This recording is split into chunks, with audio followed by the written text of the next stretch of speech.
Archaeologists uncover a medieval leather boot from the 1200s, 800 years old, and it's still intact.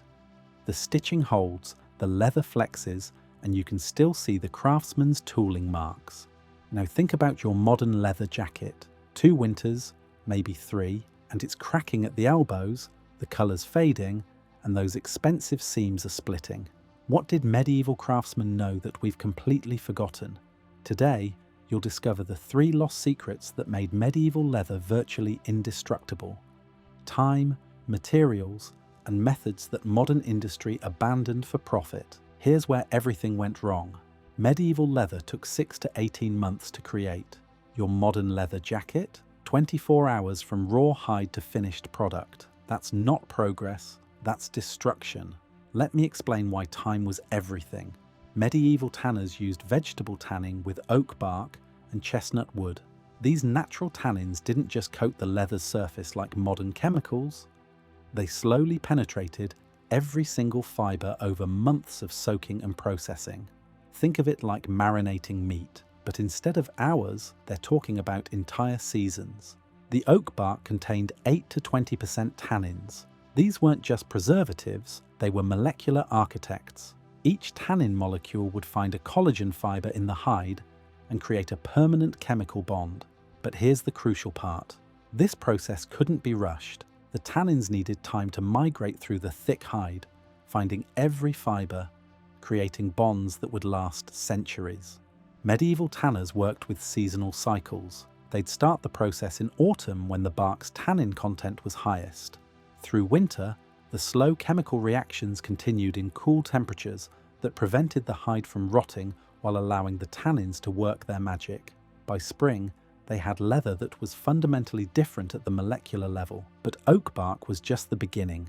For water-resistant leather, they used fat tanning. This involved birch tar and animal oils worked into the fibres over months.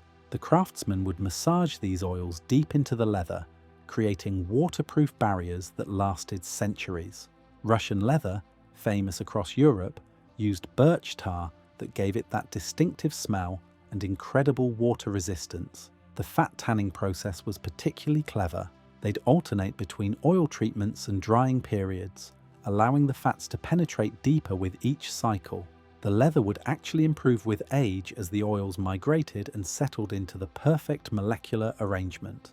Now compare this to modern chrome tanning. Chromium salts are thrown at raw hide in massive rotating drums. 24 hours later, you have leather. But what you really have is a chemical shortcut that destroys the very structure that makes leather durable. Here's the science behind why rushing ruins everything.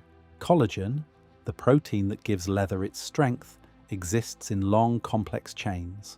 Vegetable tannins gently cross-link these chains, creating a stable network that gets stronger over time. Chrome tanning attacks these chains aggressively, creating quick bonds, but also breaking down the collagen structure. Think of it like building a house. Medieval tanners laid each brick carefully, allowing the mortar to cure properly between layers. Modern tanning throws wet concrete at a frame and calls it finished. It might look solid initially, but it won't last. The seasonal aspect was crucial too. Medieval tanners understood that leather needed to go through temperature and humidity cycles during processing. These natural variations helped the tannins penetrate evenly and created internal stresses that actually strengthened the final product. Modern climate-controlled facilities eliminate these beneficial stresses. Medieval craftsmen also understood that different applications required different timing.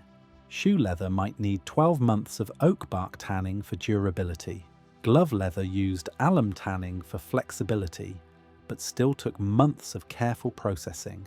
Armor leather required the longest treatment, sometimes 18 months, to achieve maximum toughness.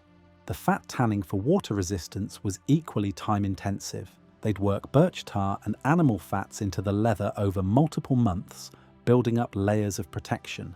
Each application had to cure completely before the next, creating a waterproof barrier that modern synthetic coatings can't match. But here's what modern manufacturers don't want you to know. This time investment created leather that improved with age. Medieval leather developed a patina and actually became more water-resistant and durable over decades of use. Your modern leather starts degrading the moment you buy it. The irony is devastating. We have better tools, better understanding of chemistry, and better quality control than medieval craftsmen ever dreamed of.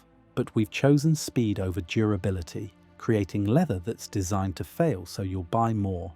Now let's talk about what medieval craftsmen actually put into their leather, because this is where the magic really happened. These weren't just random plant materials thrown together.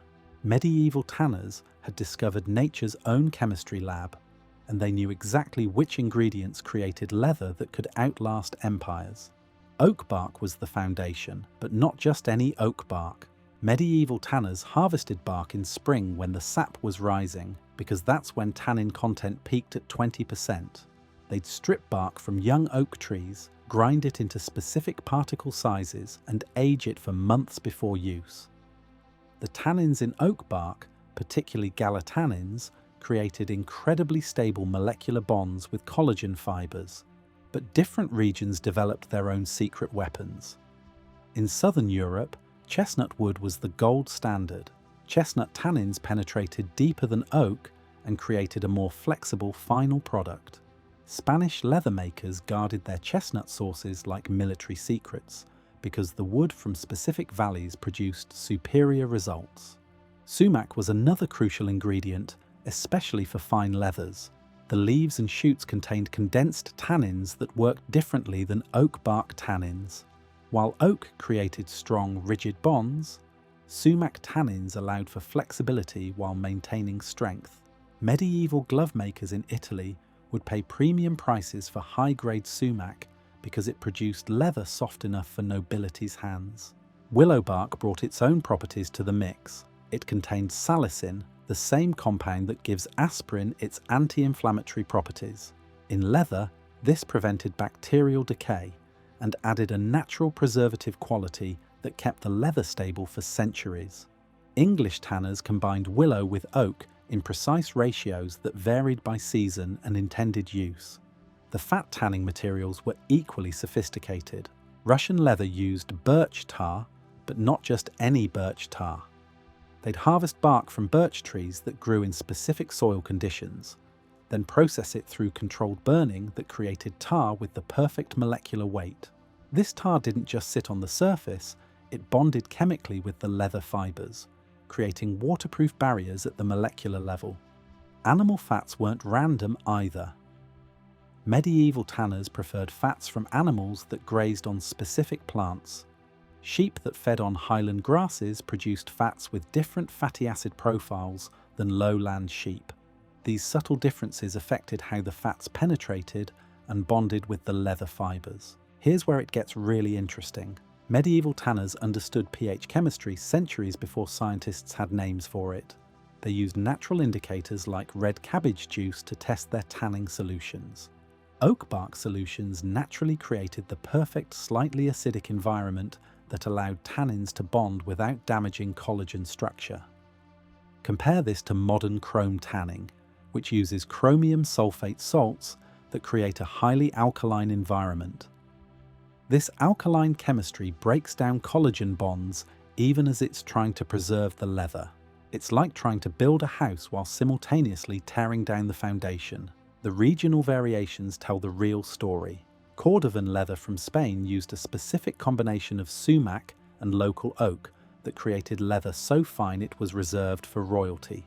Moroccan leather makers had access to unique plant tannins from North African trees that produced leather with incredible durability and distinctive colours. But here's what's truly lost. These materials created synergistic effects. Oak tannins would create the structural framework, while chestnut tannins filled in the gaps. Sumac added flexibility, and willow provided preservation. Fat tanning with birch tar created waterproof barriers that actually strengthened over time as the oils polymerized. Modern synthetic tannins try to replicate these effects with single molecule solutions, but they miss the complexity entirely. Natural tannins contain hundreds of different compounds that work together in ways we still don't fully understand. Medieval tanners discovered these combinations through generations of experimentation, creating formulas that modern chemistry can analyze but not improve upon. The tragedy is that most of these superior materials are still available today. Oak bark, chestnut wood, sumac, and birch tar haven't disappeared. What's disappeared is the knowledge of how to use them properly and the patience to let them work their slow magic on leather fibers. But materials and time meant nothing without the third ingredient: human expertise passed down through generations. Medieval leather production wasn't just a trade, it was a closely guarded art form, protected by guild systems that ensured quality standards we can barely imagine today. The guild system was medieval Europe's version of quality control, but far more rigorous than anything we have now. To become a master tanner, you started as an apprentice at age 12. 7 years learning to recognize good hides from bad ones. 7 years understanding how weather affected tanning solutions. 7 years watching masters make decisions that determined whether leather would last decades or fail within months. These weren't arbitrary rules. Guildmasters understood that leather quality started with hide selection, and this required expertise that took years to develop. They could tell by touch whether an animal had been properly fed, whether it had been stressed before slaughter, and whether the hide had been stored correctly. A hide from a 3-year-old bull that grazed on highland grass felt different than one from a grain-fed lowland animal. That difference would show up in the finished leather's durability. Medieval tanners developed an almost supernatural ability to read their materials. They'd run their hands over a hide and know immediately if it came from an animal that had been sick, injured, or poorly fed. These imperfections weren't always visible, but experienced hands could detect subtle changes in fiber density that would create weak spots in the finished leather. The pH monitoring was particularly sophisticated. Remember, this was centuries before modern chemistry, but guildmasters had developed natural indicator systems that rivaled modern laboratory equipment. They'd use plant extracts that change colour to show acid levels in their tanning solutions. Too acidic, and the leather would be weak. Too alkaline, and the tannins wouldn't bond properly. But here's where the human element really mattered: adjustment and adaptation. Medieval masters constantly modified their processes based on seasonal changes, hide quality, and intended use. They'd adjust tanning times based on temperature and humidity. They'd change tannin concentrations based on the specific oak bark harvest. They'd modify fat tanning techniques based on the quality of available oils. Each master developed specialized tools that reflected decades of experience. Their scraping knives were shaped for specific hide types. Their folding irons were tempered for particular leather thicknesses. These weren't mass-produced tools, they were custom instruments that reflected individual expertise and regional techniques. The guild system also ensured knowledge preservation. Masters were required to train apprentices, passing down not just techniques, but the reasoning behind them. They'd explain why certain hides required longer processing, why specific weather conditions affected tanning solutions, and how to recognize problems before they ruined months of work. Quality checks happened at every stage. Apprentices learned to spot problems early when they could still be corrected. Masters would examine leather multiple times throughout the months-long process, making adjustments that prevented failures. This wasn't just about catching defects, it was about optimizing every hide's potential. Regional specialization created even higher expertise levels. Cordovan leather masters in Spain spent lifetimes perfecting techniques for horsehide. Italian glove makers developed methods specifically for thin, flexible leather. English saddle makers created processes that produced leather tough enough for warfare, but supple enough for daily use. This human expertise is what modern mass production eliminated first. When machines replaced craftsmen, we lost the ability to adapt processes to individual hides. We lost the knowledge of how to read materials and adjust techniques accordingly. We traded centuries of accumulated wisdom for speed and consistency, creating leather that's consistently mediocre instead of occasionally exceptional. Now let's get into the actual science of why medieval leather was so superior, because when you understand what's happening at the molecular level, you'll realize just how badly modern manufacturing has failed us. It all comes down to collagen cross-linking. Collagen is the protein that gives leather its strength, existing in long, complex chains throughout the hide. Think of these chains like the steel framework of a skyscraper. How you connect them determines whether your building lasts decades or collapses in the first storm. Medieval vegetable tannins created what chemists call stable covalent bonds between collagen chains. These aren't temporary connections that break down over time.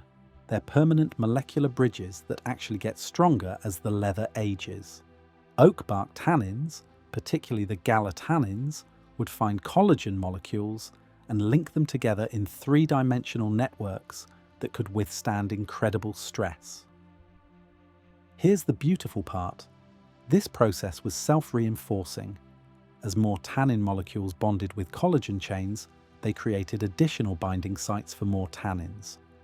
Over months of processing, the leather developed an increasingly complex molecular structure that became nearly indestructible. Fat tanning chemistry worked on a completely different principle, but with equally impressive results.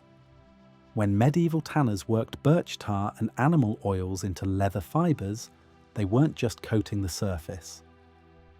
The fats penetrated between collagen chains and polymerized, creating flexible waterproof barriers at the molecular level. The chemistry here is fascinating. Birch tar contains compounds called phenolic resins that react with collagen amino acids. This reaction creates cross-linked polymer networks that repel water while maintaining flexibility. Russian leather's legendary water resistance came from these molecular-level waterproof barriers that actually improved over time as the oils continued to polymerize. Animal fats contributed their own molecular magic. The fatty acids would penetrate deep into the collagen structure and form what chemists call lipid bilayers. These are the same structures that make cell membranes waterproof in living organisms. Medieval tanners accidentally recreated nature's own waterproofing system inside their leather. Now here's where modern chrome tanning reveals its fundamental flaws. Chromium salts create an alkaline environment with a pH around 12. This high alkalinity breaks down collagen's natural structure, even as it's trying to preserve it. The chromium ions do bond with collagen, but they also cause the protein chains to swell and lose their natural alignment. The result is leather that looks good initially, but has compromised molecular structure from day one. The alkaline environment continues to slowly degrade the collagen over time, which is why your modern leather goods start falling apart after a few years. Medieval vegetable tanning worked in a slightly acidic environment with a pH around 4.5. This acidity actually strengthened collagen structure while allowing tannins to bond properly. The collagen chains remained in their natural alignment, creating leather with superior tensile strength and flexibility. Recent fiber analysis using electron microscopy has revealed the stunning difference between medieval and modern leather at the microscopic level. Medieval vegetable tanned leather shows intact collagen bundles with uniform tannin distribution throughout the fiber structure. Modern chrome tanned leather shows damaged collagen with uneven chemical distribution and visible fiber breakdown. Water resistance testing proves the superiority of medieval methods. Fat-tanned medieval leather samples can withstand water immersion for weeks without losing structural integrity. The molecular waterproof barriers remain intact even after centuries of aging. Chrome-tanned leather fails these same tests within hours as water penetrates through microscopic cracks in the damaged collagen structure. The pH science explains why medieval leather improved with age while modern leather degrades. In the slightly acidic environment created by vegetable tannins, collagen chains actually become more stable over time. Additional cross-linking occurs naturally as the leather ages, creating stronger molecular bonds. Chrome-tanned leather exists in a state of slow alkaline degradation. The high pH environment never fully neutralizes, continuing to break down collagen bonds throughout the leather's lifespan. This is why vintage chrome-tanned leather becomes brittle and cracks, while medieval leather remains supple after centuries. Microscopic analysis reveals another crucial difference: pore structure. Medieval tanning methods preserved the hide's natural pore structure while filling it with protective tannins and oils. Modern chemical tanning often collapses or damages these pores, reducing the leather's ability to breathe and flex naturally. This molecular level superiority explains why medieval leather artifacts survive in archaeological sites, while modern leather goods end up in landfills within decades. So why did we abandon these superior methods for the chemical shortcuts that give us leather that falls apart? The answer is depressingly simple: money and speed. But the real consequences go far beyond just disappointing consumers. Chrome tanning dominates 90% of global leather production today because it transforms raw hide into finished leather in 24 hours instead of 18 months. That's a massive difference in inventory costs, warehouse space, and capital investment. But this speed comes at a devastating cost to both quality and human health. Let's talk about what chromium actually does to workers and consumers. Chromium-6, a byproduct of the tanning process, is a known carcinogen. Tannery workers in developing countries show elevated rates of cancer, respiratory problems, and skin disorders. The chemical burns through protective equipment and accumulates in body tissues over time. Medieval tanners dealt with unpleasant smells and physical labor, but they weren't slowly poisoning themselves with industrial chemicals. The environmental impact is equally horrific. Chrome tanning produces toxic wastewater loaded with heavy metals that contaminate groundwater for generations. A single modern tannery can pollute water supplies for entire regions. Compare this to medieval vegetable tanning, which produced completely biodegradable waste that actually improved soil quality when properly composted. But here's where it gets really insidious: surface treatments that fool consumers into thinking they're getting quality leather. Modern manufacturers apply plastic coatings, synthetic dyes, and chemical finishes that make cheap chrome-tanned leather look expensive initially. These surface treatments create the illusion of quality while hiding the inferior base material underneath. These coatings prevent the leather from developing natural patina and actually accelerate breakdown. They crack under stress, peel off with wear, and trap moisture against the leather surface, causing rot from the inside out. Medieval leather improved with age because nothing blocked its natural processes. Modern leather is sabotaged by its own protective coatings. The planned obsolescence aspect is particularly cynical. Manufacturers discovered they could increase profits by creating leather goods that fail predictably after 2 to 3 years. They engineer weakness into products through chemical shortcuts, thin construction, and surface treatments designed to look good in the store but fail quickly in use. This isn't accidental degradation, it's calculated obsolescence. Companies run durability tests to ensure their products fail after the warranty period, but not before. They've turned leather from a buy-it-for-life material into a disposable commodity that generates repeat sales. The health consequences extend beyond tannery workers to consumers. Chromium residues in finished leather can cause contact dermatitis, allergic reactions, and skin sensitization. People develop leather allergies not because they're sensitive to leather itself, but because they're reacting to industrial chemicals that never fully wash out of chrome-tanned products. Modern dyes present their own problems. Unlike medieval plant-based dyes that bonded molecularly with leather fibers, synthetic dyes often sit on the surface where they can transfer to skin and clothing. These chemical dyes fade quickly because they're not truly integrated into the leather structure. The irony is that superior materials remain available today. Oak bark, chestnut wood, and sumac haven't disappeared from the planet. The knowledge of how to use them still exists in a few traditional tanneries scattered around the world. But the economic incentives all point toward faster, cheaper, more profitable methods that produce inferior products.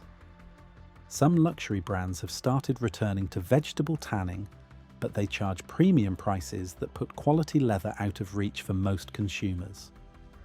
This creates a two-tier market where the wealthy get durable goods while everyone else gets planned obsolescence.